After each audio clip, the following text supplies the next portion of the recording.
इस क्वेश्चन में हमें बोला है इफ द HCF यानी कि highest common factor of 65 and 117, HCF किसका 65 और 117 इज एक्सप्रेसिबल, किस फॉर्म में एक्सप्रेस हो सकता है, in the form 65m minus 117 की फॉर्म में हो सकता है।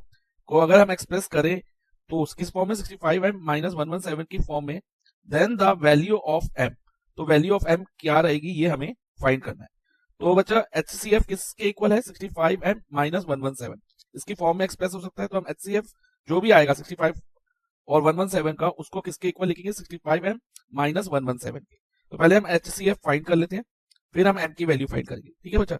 तो देखो बच्चा 65 पहले किससे डिविजिबल है 5 से, 65 को 5 से डिवाइड करेंगे तो 13 आएगा, और 13 बीइंग अ प्राइम नंबर 13 से ही डिविजिबल है। तो अब इधर आ जाएगा 65 is equal to 5 multiply by 13। अब 117 को भी हम प्राइम फैक्टराइज करेंगे। अब 117 जो है बच्चा 3 से डिविजिबल है, कैसे पता चल रहा है 3 से डिविजिबल है, देखो इनकी डिजिट्स को प्लस करके देखो, 1 + 1 2, 2 + 7 9, 9 3 के टेबल में आता तो ये 3 से जाएगा। तो जब ये 3 से जाएगा तो देखो क्या आएगा इधर 39, ओके। 117 को हम 3 से डिवाइड करते हैं तो 39 मिलता है। अब 39 अगेन 3 से डिविजिबल है, तो 39 डिवाइडेड बाय 3 इज 13, और फाइनली 13 को 13 से डिवाइड करेंगे तो इधर 1 आ जाएगा।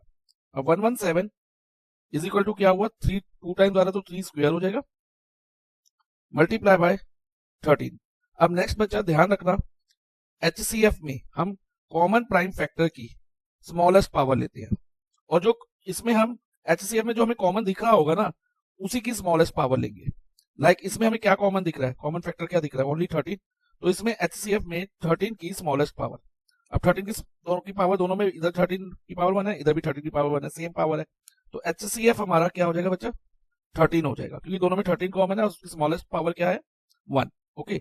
HCF में हम स्मॉलेस्ट पावर क्यों लेते हैं बच्चा, क्योंकि बच्चा जो HCF से दोनों नंबर डिविजिबल होने चाहिए, और लाइक 65 भी 13 से डिविजिबल होना चाहिए, 117 भी 13 से डिविजिबल होना चाहिए, और ये तभी पॉसिबल होगा 65 13 से डिविजिबल हो और 117 13 से डिविजिबल हो जब जो 13 है इन दोनों नंबर से स्मॉलर हो, और जब हम इन दोनों नंबर को 13 से अलग अलग डिवाइड करें ना तो उनका रिमाइंडर भी 0 है, ये दोनों कंडीशन होनी चाहिए।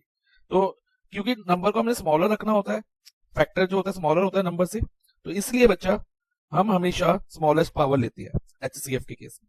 तो HCF हमने फाइंड कर लिया 13, तो बच्चा HCF की जगह हम 13 लिखेंगे, 13 is equal to 65m minus 117। अब m की वैल्यू लेनी है हमने, तो माइनस 117 को आप 13 के साथ शिफ्ट कर दो, तो 13 प्लस 117 हो जाएगा इज इक्वल टू 65m।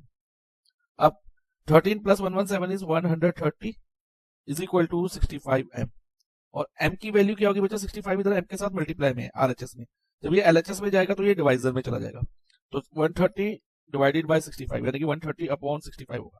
अब अगर हम 130 को 65 से डिवाइड करते हैं तो इधर 2 आता है, क्योंकि 65 मल्टीप्लाई बाय 2 इज 130, तो m की वैल्यू हमारी क्या रहेगी 2/1, लेकिन 2/1 को हम 2 ही लिखेंगे because any number divided by 1 is same number, so finally m की वैल्यू हमारी 2 आ गई। तो हमारा आंसर हुआ ऑप्शन बी